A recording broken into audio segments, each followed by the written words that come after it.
All right, vets, if you're already service connected and you're trying to increase your VA rating, there's something that you need to know.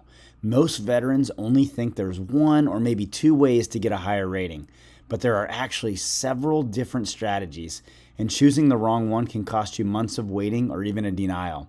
In this video, I'm going to walk you through 4 ways veterans can increase their VA rating, explain when each strategy makes sense, and help you figure out which one might apply to your situation. So let's get started. All right, number 1 is probably the most complex way to do this, but every single veteran or most veterans with really high ratings have a secondary condition somewhere along the line. What is a secondary condition? If you don't know, it's essentially something that you're already service connected for has caused or aggravated something else in your body to happen. We all know that that your body is completely connected. And so if you have an issue or a disability, eventually something else is going to start to break down and cause problems for you. And that's essentially what this is. It's the VA, says we're going to recognize when something that you have service connected causes something else to happen. We're going to give that to you. And the good thing about it is that these are all rated separately. So let's say that you have a really common one is ringing in the ears. A lot of veterans have that, and a lot of veterans go out and talk to a mental health professional, and they learn that the ringing in the ears has caused them some irritability and depressed mood, or whatever the case is, and they end up getting a mental health rating for it. So that mental health rating will be rated as a mental health rating and not just an add-on to the tinnitus or the ringing in the ears, which is only 10%.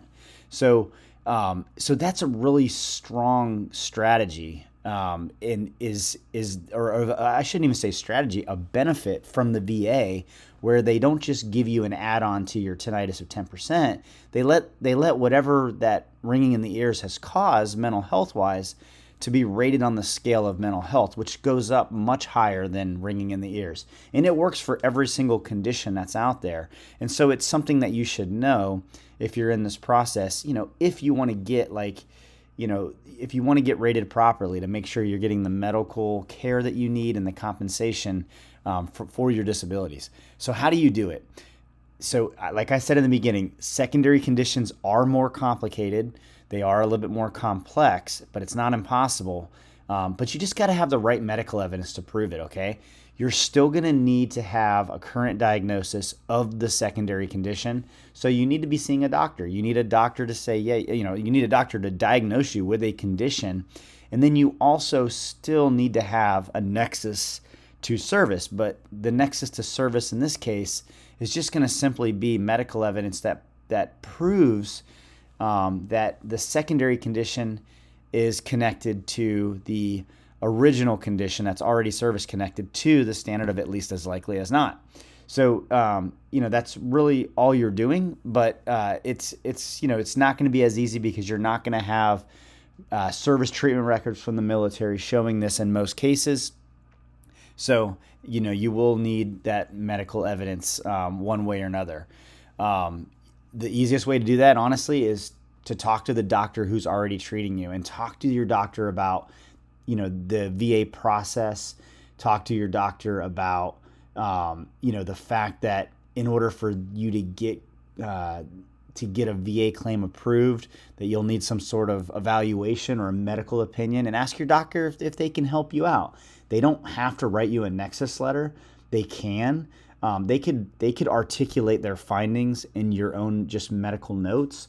But remember, the VA wants to see they want to see the terms at least as likely as not, more likely than not. They basically want it quantified. So when you're talking to your doctor about this, ask them that, what are the chances, and they should be able to help you out. I did put in some information about how I talk to my doctor about this on my website. I'll leave a link to it down in the description below if you just want to see some ideas that I have about how to have that conversation with your doctor. And of course, you can always hire a doctor to conduct a independent medical opinion of your situation. There's a lot of doctors out there that do this. There's a lot of medical professionals out there that do this. They do charge you. So, I would recommend doing your own due diligence, maybe consulting with a VSO or an accredited agent before you do that. And I did create a directory of medical professionals that I have found that offer these services, and I put it on my website. It's free for you. I don't charge you for that. I don't charge the medical professionals for me putting their information on there. And certainly there's more out there. I find these on the internet, on different Facebook groups, and I try to put them in there as a place for as many of them as I can find, all in one spot, as I have not seen that out there yet, and I think it might be useful for you as the veteran looking for that resource. All right, number 2, you can always request a rating increase from something that you already have rated, that you're already rated for. Keep in mind, you're not stuck with your original rating. A lot of veterans, and I'm speaking from experience on this, I got rated for conditions that certainly weren't at the percentage that they should have been. I just did a poor job of articulating, or providing evidence to show how bad the condition was. And so if you're like me or you've had that happen, then you can request an increase. You could have also been properly rated at the time, but now your condition's gotten worse. Remember, your condition is your condition. So if it's gotten worse over time, you can still get a rating increase, even if you've aged 20 years. The VA is not going to look at that. They're going to look at the condition. They're not going to say, well, it was 20 years ago. Of course it's gotten worse with age. No, they own that. They're going to own that for you. So if you can give them any type of evidence to show worsening, you'll be able to, as long as you can articulate it, you'll be good. And what kind of evidence are we talking about? We're talking about medical evidence, which could be, really strong. A doctor, medical professional, your own private doctor could, have already done these things for you, through imaging and just going and seeing the doctor, and just providing that might be able to help. You can also provide personal statements to say, hey, listen, this has gotten worse and here's how. If I was doing this, I would write a personal statement to the VA, telling them exactly what you're trying to do. Hey, I'm requesting a rating increase. My condition has worsened since the last time I was rated. Here are my symptoms. And please see attached journal of symptoms, and to show the frequency. And oh, by the way, this is how it impacts my life. Some conditions might benefit from having a spouse talk about how the conditions have impacted the family. So there's a lot of ways to do that. You can also go out and get an independent medical opinion to show how your condition has worsened. And again, that would be something you could get from one of these medical professionals who have experience writing VA claims writing independent medical opinions, which would be also in the Nexus Letter Directory that I talked about before. But one caution is I wouldn't jump right to paying $1,000 for an independent medical opinion if you can simply do it by just showing your own medical evidence in a personal statement. I think that will go a long way. And then if the VA still says, hey, you didn't give us enough, then you could go out and pay the $1,000 or whatever. Consult with your VSO to make sure that's right. And one real quick pro tip on this is Google 38 CFR plus the condition that you have rated already, and it'll give you the breakdown, 10%, 20%, 30%, 50%. You should be able to look at that and kind of figure out, where do I fit, and is it right? And that way you're not wasting time and opening up a claim to the VA for them to go out and reevaluate it and potentially get a decrease in rating. All right, number 3, this one's important. Did you forget about any presumptive conditions? A few years ago, the PACT Act was passed, and they added a bunch of stuff on there. So a presumptive condition, and I feel like everybody knows this now, but I met a veteran the other day that had no idea about presumptive conditions, and so I feel just compelled to talk about it. Presumptive condition essentially just makes the VA's job easier in connecting something to service, okay? There's a number of conditions out there that are presumptive, and depending on the factors or the requirements that the VA puts in, you just got to meet those factors. So the most common one, used to be ringing in the ears. If you served in a job in the military that had a lot of loud noise exposures, it was considered a presumptive condition for you.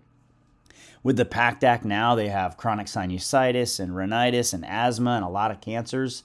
Those are all presumptive conditions. There's a lot of conditions that if you're within 1 year of separation, if you have them, think like arthritis, presumptive conditions. You just got to be able to prove whatever the factors are. So you got to do a little bit of research from that.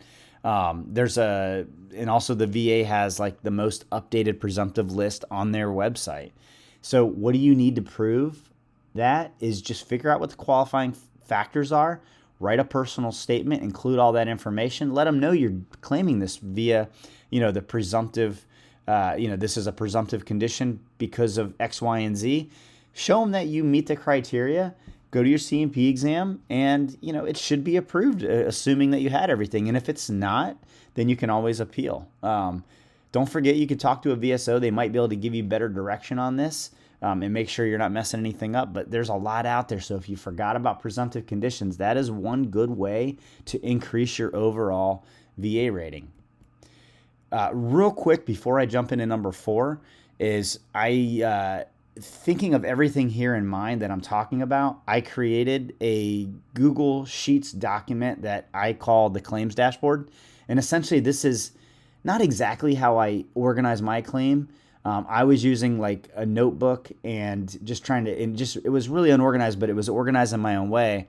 But I created the claims dashboard and I created it up in phases with all of these things included. So depending on what phase you are in your process, you could use this to kind of track where you are, what evidence you need, and where you're going to go. So if this is helpful for you, and right now I have it in there for like $5. I may increase it up to 10 by the time this video is here, but just check it out. I'll put the link in the description below. If it's helpful to you, but you don't want to pay the money, just steal my idea and you could probably replicate it. But it does have some formulas in there where the information pops over to the main page, and so you would have to create that as well. But the process is there, and this might help you. All right. So number 4 is just unclaimed conditions or errors, okay? So I would go back and look at some of your decision letters. Some of you watching this video have probably been in the process for years, and you've probably had some claims that you got denied that you just gave up on. If you're trying to revamp your strategy here and figure everything out, just go back and see what the reason for the denial was. You've probably been doing a little more research. You're a little bit smarter with the process. Is there anything that you can provide to the VA that addresses the reason for their denial, which would turn that into an approval and a rating increase? Also, did you overlook any potential conditions? Okay. I think that there is a good chance that vets that have been in this process have something wrong with them today that they didn't think could be connected.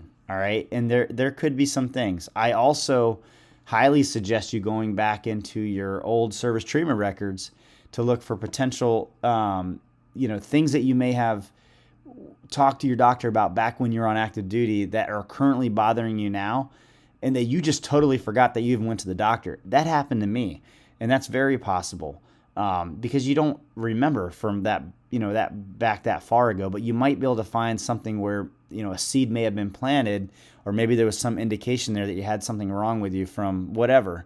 And so there might be something there that could be helpful for you.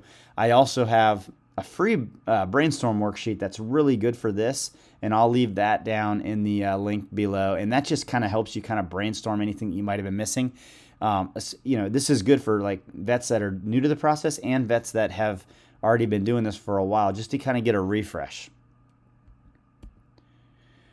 All right, if you're already service connected